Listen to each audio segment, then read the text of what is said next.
포스트에 적혀있는 세대 갈등은 어떻게 해야 될까요?라는 그 질문이 있는데 기관 내에서 소위 말하는 이제 우리가 MZ 세대로 지칭되는 신입 사회복지사들과 그다음에 오랜 시간 근무했던 기관장님들과 그래서 이 MZ 세대들은 사회복지 현장에 대해서 약간 어떤 뭐 너무 보람이 없다, 너무 힘들다, 또 퇴사도 높고 또 이직도 높고 그다음에 또 우리 기관장님들 또 위에 관리자분들은 좀 이렇게 좀 열심히 좀 하지 뭐 이런 것도 못 견디고 이렇게 나가냐 뭐 이런 것들. 그래서 사실 그 중간에서 가장 힘겨움을 겪는 사람들은 이제 중간 관리자분들, 위에는 관장님들 모시고 밑에는 또 다독거려서 일을 시켜야 되는 이런 갈등이 사회복지 기관 내에서도 사실 일어나고 있어서 이게 사실 조직 운영이나 이게 관리 측면에서 상당히 좀 어려움이 있다라는 것들이 최근에 좀 이야기가 많이 되고 있습니다. 그래서 이런 갈등들을 이제 우리 기관장님들이 또 경험들이 있으시니까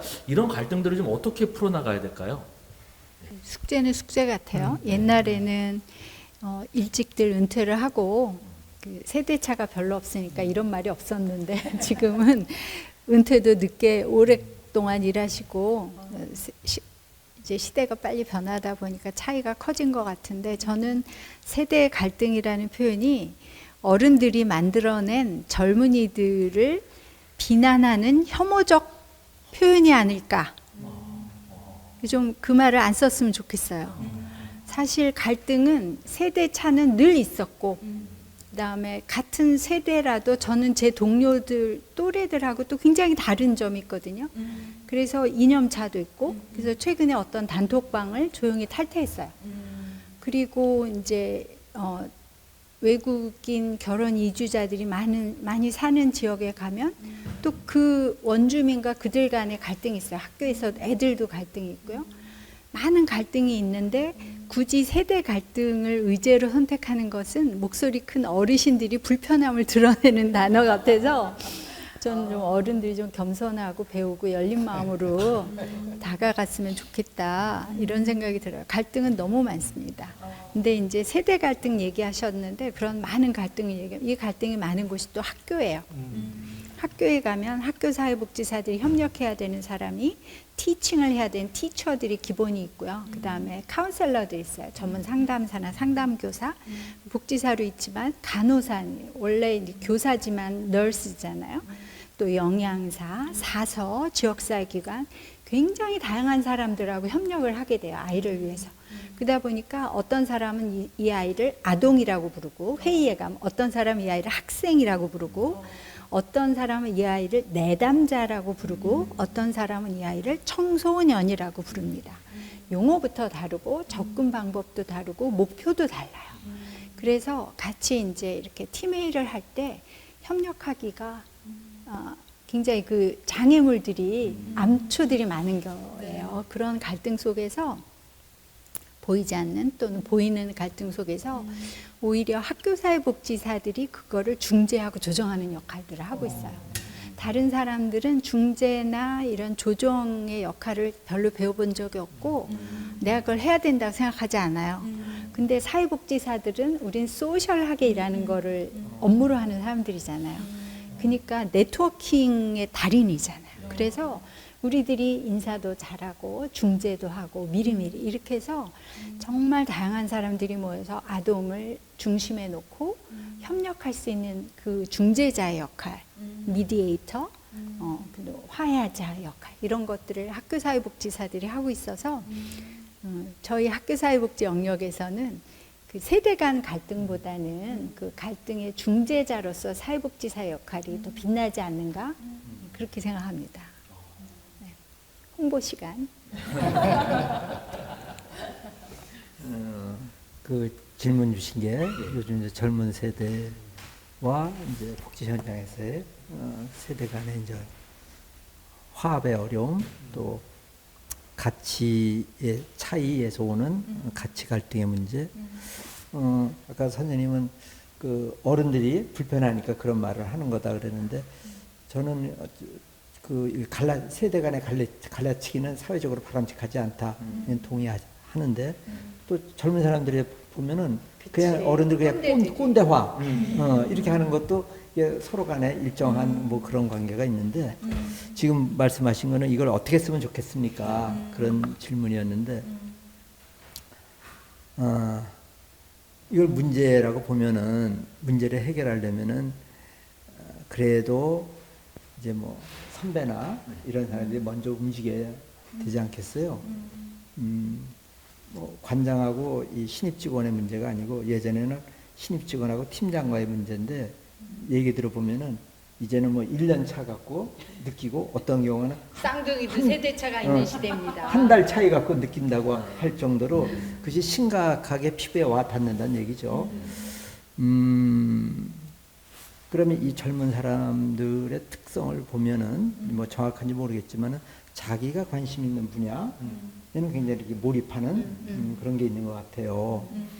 그러면은 이제 사회복지 현장에서 실천이라고 하는 것이 이 사람이 몰입할 수 있는 그런 매력이나 동기가 되느냐, 또 하나 이 사람이 그렇게 할 수 있는 그 조직의 문화가 그렇게 돼 있느냐, 또 이 사람이 그런 것들을 몰입하고 자기가 또 나름대로 의미를 찾을 수 있도록 선배들이 또 이렇게 좀 뒷받침을 해 주느냐, 좀 이렇게 좀 보면은 어떨까 싶어요. 그리고 우리도 어린 시절에 보면 다 그런 거 또 공통점인 것 같은데 내가 좀 이렇게 표상으로 삼을 만한 선배가 있으면은 그 선배를 쫓아서 흉내내려고 애를 쓰고 그러잖아요. 네.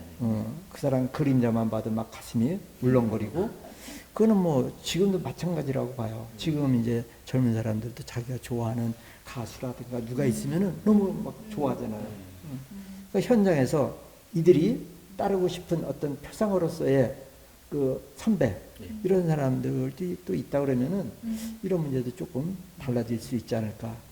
그래서 이 청년들이 뭐 그쪽에 문제랄까 그렇게 하나도 없다고 볼 수는 없지만은 상당 부분은 조직과 선배들의 좀 책임의 몫이 더 크지 않을까 그런 생각을 합니다. 네. 관장님, 시설장님, 원장님 이렇게와 팀장님까지 고정층이 조직 문화에서 좀 생겨나고 있고 1, 3년 차가 계속해서 바뀌고 있는 상황인 것 같아요.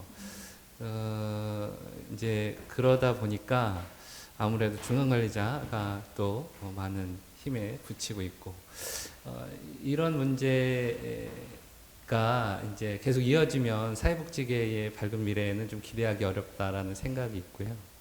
그래서 좋은 인재를 유치하고 유지하기 위한 어떤 방법들이 무엇일까 요새 좀 고민하고 있습니다. 그래서 선배님들의 고견을 좀 여쭤보고 싶고요. 여러 가지를 생각을 해봤는데 대학 교육의 어떤 변화, 그 다음에 우리 사회복지계 현장의 조직 문화에 대한 변화 이런 부분을 저는 좀 고민을 하고 있는데 우리 선배님들께서는 어떤 고견을 가지고 계신지 좀 여쭤보려고. 그러니까 저희도 지금 채용을 하면 계약직을 또 많이 뽑잖아요. 요즘 우리 저 사회복지계도 그렇고 또 우리 공공기관들도 마찬가지입니다. 추가적인 사업할 때 또 계약직으로 다 뽑고 하기 때문에 그때 정말 사람 안 와요. 네. 그다음에 특히 또 요즘은 또 사회복지계도 뭐 시설의 사회 사람들이 잘 안 오시는 거 당연한 일이고 또 복지관들도 이제는 공고내도 지역에 따라서는 이렇게 정규직으로 좋은 인력을 뽑기가 옛날에는 막 몇 대 1 그랬는데 요즘 뭐 이렇게 굉장히 적다라는 이야기들 많이 하시고 그래서 공고를 몇 번 내신다는 실제적인 이야기를 하는데 저도 지금 그 고민하면서 공부를 좀 더 해야 되겠다고 생각하는 중인데 그럼에도 불구하고 오는 기관은 오거든요. 어딘지 나중에 이제 조금 우리가 구체적으로 찾아봐야 되겠지만 오는 기관은 온단 말이에요. 공공기관도 정규직 오픈하면 막 70대 1 그래요. 저희 같은 경우 충주시에서 뽑아도. 그래서 그거는 뭐 우리 기관이 열심히 좋은 모델이 되고 또 우리 기관이 일을 잘할 수 있는 조직 여건을 만들고 선배들이 또 리더십도 갖고 또 이런 부분도 있지만 저는 아직까지는 그게 사회복지 시설도 이제 평균하기는 어렵지만 사회복지 시설이 대부분 갖는 기본적인 보상과 사회적인 인식의 이 낮은 부분이 원인을 저는 많이 차지한다고 생각합니다. 그리고 요즘 젊은 세대들은 그래도 급여도 좀 괜찮고 조금 안정적이고 좀 뭐랄까 사회적으로 인정받는 곳에 가서 일하고 싶어하는 마음 당연한 것 같고요. 그래서 두 가지만 말씀을 드리고 싶은데 채용 단계에 있어서 이게 이상적인 이야기긴 하지만 채용 단계에 있어서 적합한 사람이 아니면 뽑지 말자. 막 그냥 급하니까 막 뽑거든요.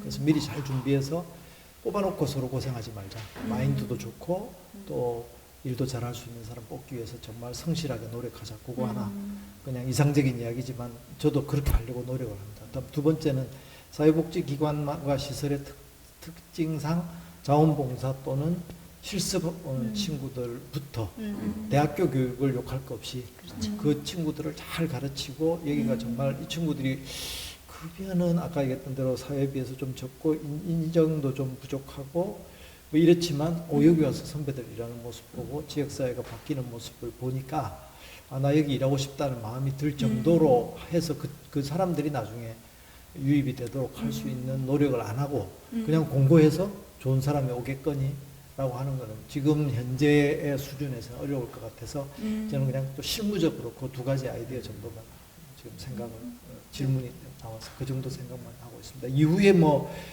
교육 프로그램 금전적인 보상이 안 되면 교육을 잘 보내주고 아까 또 우리 이장님 말씀하셨듯이 직급별로 이렇게 충분히 교육받을 수 있는 기회를 주는 부분들은 뭐 그 다음 단계 이야기니까 특히 유입되는 단계에서는 저는 뭐 그냥 현실적인 이야기로 그 정도 노력은 최소한 해야 되지 않겠나 생각이 듭니다.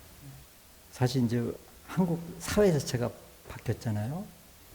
예, 물질 중심, 또 황금 만능 뭐 이렇게 변했어요.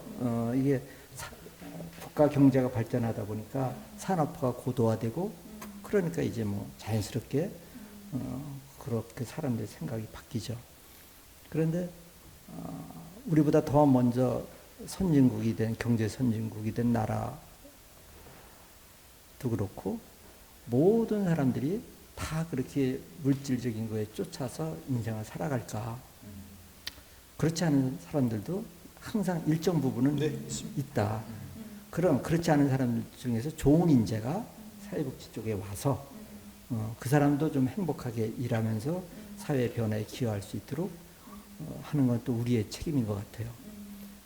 아까 이제 실무적으로 자원봉사 왔거나 실습 왔거나 자원봉사 가고 실습 갔다가 아주 학을 떼어가지고 사회복지 안 오는 사람들도 있죠. 실망해가지고. 그렇죠. 그런 경우 있어요. 근데 또 말씀하신 대로 정말 멋있고 훌륭하게 일하는 기관을 경험하면은 또 그게 동기가 돼가지고 그 기관으로 오거나 아니면 다른 유사 기관에 가서 또 일하기도 하고 그러는데 대학 교육도 상당 부분 책임이 있다고 봐요. 이제 교수님들 만나면 요즘 너무 힘들다. 애들 가르치기 힘들다. 대학도 교수도 다 힘든 얘기예요. 그러나 이제 대학과 교수의 책임이라는 게 있잖아요. 쉬운 일을 할 거면 누가 또 그렇게 합니까? 어려운 일을 하라고 이제 그 책무를 맡긴 거니까 그 친구들이 현장으로 와서 훌륭한 사회복지가 되도록 4년의 시간을 줬잖아요. 이거 훌륭한 인재를 양성해라. 이제 그 사람들이 현장에 오는 거에 있어서 책임이 있다라고. 어떤 대학 가면은 우리 대학 애들은 현장 안 가요. 다 일반 대기업 가거나 공사 가거나 뭐 이렇게. 그리고 이제 현장은 저런 거 있잖아요. 우리가 가고 신문에서 보는데 사법고시 합격한 사람이 행정고시 합격한 사람이 미국에서 박사학위 받은 사람이 어떤 시민단체에 가서 일을 하더라. 본단 말이에요. 그러니까 그 시민단체에 가면 뭐 명예라든가 그 금전적인 보상이 있는 게 아니고 그 시민단체의 어떤 사회적 의미에 자기가 공감하니까 가서 일을 하는 거예요. 물론 그 사람이 우리 사회복지사들처럼 뭐 10년, 20년 일하는 건 아니죠. 가서 보면 뭐 1년, 2년 짧게 일하지만은 우리는 좀 뜻이 부족하고 열심히 하지 않는 사람이 와서 10년, 20년 일하는 것보다 그 뜻이 있고 열심히 일하는 사람이 와서 단기적으로 일을 하더라도 그것이 또 필요할 수도 있어요. 그러니까 사회복지 현장에 어떠한 사회적 가치를 창출하고 어떻게 이제 청년들에게 꿈을 심어줄 수 있고 그 청년들의 꿈이 실현될 수 있는 터전이 될 것이냐에 따라서 달라질 수 있기 때문에 현장에 오지 않는 청년들을 탓하기 전에 청년들이 올 수 있는 현장을 만드는 것은 현장의 책임이다라고 봐요. 학교사회복지는 거의 투쟁한 지 20 몇 년 만에 이제 국가 자격이 됐잖아요. 너무 늦게 됐어요. 기차가 이미 출발한 느낌이 들어요. 그렇지만 어쨌든 국가 자격이 되고 나서 수련 제도가 생겨가지고 1년 동안 정말 밀접하게 뭐라 그러지? 훈련을 받을 수 있는 장치가 마련이 됐어요. 그래서 지금 수련 받은 예비 학교사회복지사들이 100% 학교사회복지사로 채용이 되는 그 부분이 아직 숙제이긴 하지만 어쨌든 아는 사람은 아무 사회복지사나 뽑기보다는 수련을 완수한 학교사회복지를 뽑을 것이다. 우리가 이렇게 생각하고 지금 양성을 하고 있거든요. 네, 저도 이제 실습생을 돕았지만 되게 피곤한 일인데 누구를 데리고 내일 하기도 바빠 죽겠는데 그래서 수련생들 지도해 주시는 학교사회복지사님들께도 고맙고 내가 돈 내고 시간 내서 수련 1년씩 하는 예비 학교사회복지사들도 고맙고 그렇게 해서 노력을 하다 보면 뭐 어떻게 돼야 되는데 참 계속 네, 숙제네요. 말씀 듣고 보니까 이제 이어서 그런 생각이 나요. 우리 사회복지 현장 중에서 그 직능 분야별로 수련 과정을 두고 있는 데가 학교사회복지사, 정신건강사회복지사, 의료사회복지사 이 파트란 말이에요. 그러면은 이 걱정하시는 이 인력 수급의 문제라든가 양질의 인력의 문제라고 그러면은 이것을 개별 시설에서 이렇게 움직이기에는 또 한계가 있으니까 사회복지사협회에서 이 사회복지 현장으로 갈 졸업생들을 뭐 일정 기간 어떤 기간을 두는 거죠. 훈련할 수 집중 훈련할 수 있는 것. 그래서 그 과정을 거친 사람들은 각 현장에서 정말 사관학교 졸업생을 그냥 탁 이렇게 쓰듯이 기업도 하잖아요. 인턴십 그런 거. 사회복지사 협회가 그런 걸 좀 해야 되지 않나. 사회복지 사협회니까. 그러면은 이 사회복지사 협회의 위상도 역할도 더 기여가 되는 거고 인력 양질의 인력 수급의 난맥상도 한번 돌파가 될 수가 있는 거고. 얘기 듣다 보니까 저희가 2000년대 초반쯤에 전문 사회복지사 제도 논의가 엄청 많이 됐다가 그냥 다 이렇게 좀 이렇게 됐었거든요. 혹시 그런 부분의 얘기 조금 해주실 수 있으세요? 전문은 이제 전문 영역이고 지금 우리가 얘기 꺼낸 거는 전문 이전에 제너럴 일반 사회복지사들의 이 영입이 유입이 지금 원활하지 못하다 이런 얘기인 거잖아요. 그러니까 전문은 전문대로 또 따로 얘기를 해야 될 것 같아요. 약간 이제 오해의 소지가 있는데 제가 회장할 때도 전문 사회복지사 제도 한다 그랬더니 아니 1급 위에 또 뭘 옥상옥을 만드느냐 그런 반대들이 많아서 결국 못 하거든요. 근데 1급 위에 뭐를 더 씌운다는 게 아니라 전문 영역. 학교 사회복지사들 정말 외롭거든요. 학교 사회복지 경력이 타 사회복지 기관으로 가면 다 인정되지도 않아요. 그래서 이따가 뭐 40, 50에 나오면 갈 데도 없고요. 이런 식으로 돼 있어서 그 특수 분야에 대해서 필요한 지식과 기술과 방법도 배우고 그들의 근무 조건도 만들어야 돼서 그런 의미에서 전문 영역 사회복지사다 이렇게 이해하면 좋겠고 지금 이명묵 이장님 말씀이 저는 정말 공감이 되네요. 그런 인턴십 과정을 통해서 다시 한번 이렇게 내부적으로 훈련시키면 좋은데 이제 젊은이들 입장에서는 사회 진입이 계속 이제 문턱이 높아지는 걸로 느낄 수도 있어요. 빨리 취업을 해서 돈을 벌고 싶은데 계속 배우기만 해야 되는 거야 언제까지? 그럴 수도 있어서 이제 그런 게 약간의 보수를 지급한다든지 이런 것들이 필요하지 않을까. 물론 실습에서 잘 되면 좋은데 이게 지금 사회복지 현장이 굉장히 넓어졌고 하니까 이 실습을 전반적으로 질을 높이기에는 너무 이제 편차가 큰 거예요. 그러니까 사회복지 협회에서 좀 집중적으로 이 과정을 거쳐서 좀 하는 것이 현실적으로 좀 수월한 방법이 아닐까 싶고 말씀하신 이제 그 급여라든가 이런 문제가 좀 고민이 되게 될 텐데 사실 이제 청년들 입장에서 보면은 내가 대학 졸업하고 현장에 가서 일을 할 때 어떤 기관이 제대로 된 기관인지 어디에 가면 내가 행복하게 일할 수 있는 것인지 잘 모르는 경우들이 많아요. 예, 그렇기 때문에 이제 그런 협회의 그 과정을 거치면서 그런 정보도 공유가 되면서 그렇다 보면은 정말 제가 한번 청춘을 불살릴 만한 정말 멋진 현장이다 그러면 갈 친구들 많다라고 봐요. 전문 사회복지사를 하나의 자격증으로서의 이제 전문 사회복지사를 볼 수도 있지만은 사회복지사로 일을 하다 보면 전문 영역이라고 분명히 있잖아요. 근데 모금이면 모금, 상담이면 상담, 이런 전문 영역이 있다고. 이런 것들은 자격증과 상관없이 좀 집중적으로 육성해줄 필요가 있겠다라고 보는 거죠. 들 있잖아요. 후배 사회복지사분들한테 좀 해주고 싶은 얘기, 너무 걱정도 많을 거고 불안함도 많을 거고 앞으로 어떻게 내가 사회복지를 계속 할 건가, 나는 정년퇴직을 할 수 있을 것인가에 대한 불안함도 있을 거고요. 그래서 만약에 우리 이 영상을 보고 있는 후배 사회복지사분들한테 내가 사회복지사를 해봤더니 뭐 어떻더라, 뭐 이런 얘기들 좀 당부의 격려의 응원의 이야기를 좀 부탁드리도록 하겠습니다. 네. 마지막 한마디지만 뭐 그렇게 희망을 드리고 싶지는 않아요. 인생 살이든 직장 생활이든 쉽지 않다. 힘들고 어렵고 불안한 게 나는 자연스러운 일이라고 생각합니다. 일반 대기업들 급여 많이 주지만 저기 40대 후반 50대 나가서 굉장히 어려움 겪기도 하고요. 또 퇴직금 받아서 자영업 한다고 뭐 시작했는데 굉장히 어려움 겪으시는 분들 많이 있고요. 그렇다고 급여를 작으니까 그걸 만족하고 살려고 제가 이렇게 그루밍하는 건 아니고 정말 어려운 일인 것 같습니다.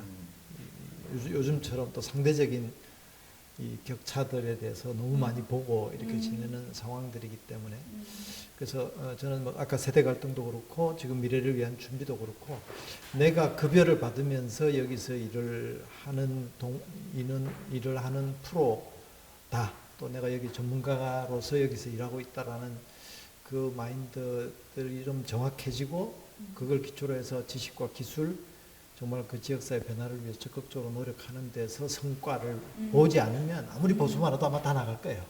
사회복지사란 일이 원래 그런 일이지 여기서 뭐 그냥 월급 받고 뭐 물건 만들어내고 하는 일이 아니라는 거 우리 다 알기 때문에 그래서 우리가 하는 일과 여기서 경험하면서 성장하는 과정을 통해서 우리 전문성이 자라서 누군가의 변화에 기여를 하고 또 연대해서 사회 변화를 위해서 좀 바꾸기 위해서 적극적으로 노력하는 것의 의미와 보람을 찾는 성공 경험들을 지금 나이와 관계없이 20대면 20대대로 나이가 많으신 분들은 직원들을 그렇게 바꿀 수 있도록 돕는 일로 전문성을 키우는 쪽으로 저는 나가면 나머지 것들은 또 조금씩 해결되지 않을까요? 네. 그래서 그게 오히려 집중을 조금 하는 게 훨씬 더 바람직하겠다. 단 혼자 아니고 같이. 네. 그래서 협회에도 자꾸 가입하고 이런 모임 있을 때 와서 자꾸 사람들 만나고 하면서 힘을 얻어서 하면 저는 뭐 그 방법이 지금 미래를 은퇴를 위한 준비 관계없이 지금 일하는 거 행복하기 위해서도 저는 그게 제일 마지막으로 드리고 싶은 말씀입니다. 저도 동감입니다. 은퇴하면 이제 아까도 얘기하시지만 경제적인 타격, 상실, 외로움 이런 거를 많이 얘기를 하는데 인생은 태어나면서부터 만남도 있지만 이별과 상실의 연속 아닙니까? 그래서 그것이 나를 또 새로운 어떤 단계로 데려다 준다고 생각하고 잘 준비를 하는데 이제 이런 서울사회복지사협회 같은 데서 좋은 프로그램을 많이 해주시면 은퇴식을 기념해서 평생 회원에 가입하시고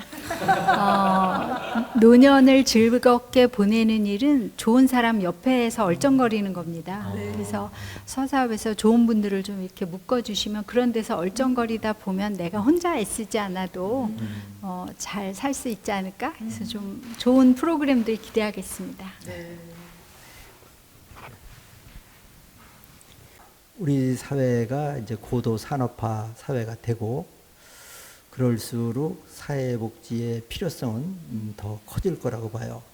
고도 산업화가 되면서 인간성은 좀 더 상실될 수도 있고 사람은 더 외로워질 수도 있고 또 사회적 약자는 더욱더 고립될 수밖에 없는 그런 것이 일반적인 거기 때문에 그럴 때일수록 사회복지의 필요성은 더 커지게 된다.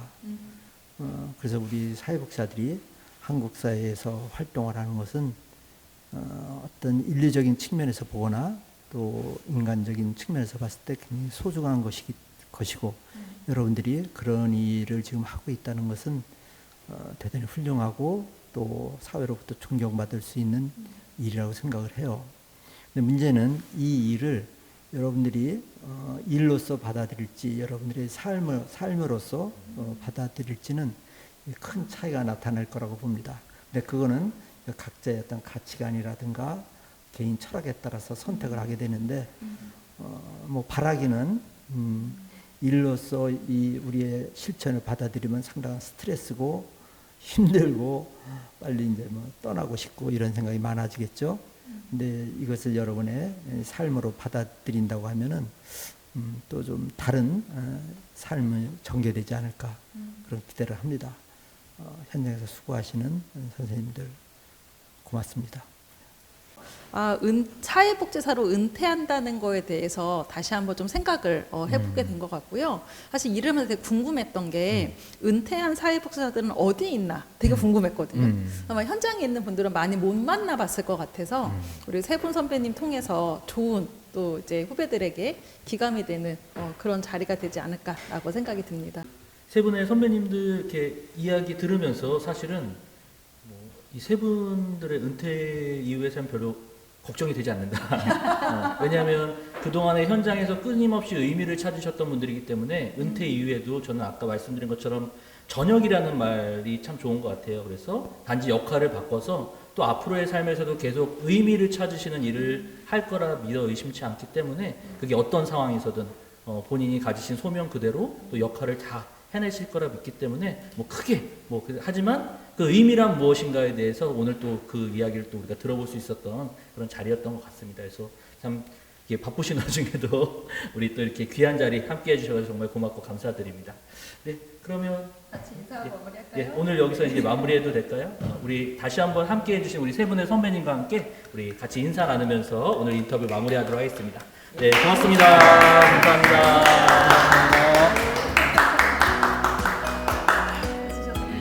수고하셨습니다.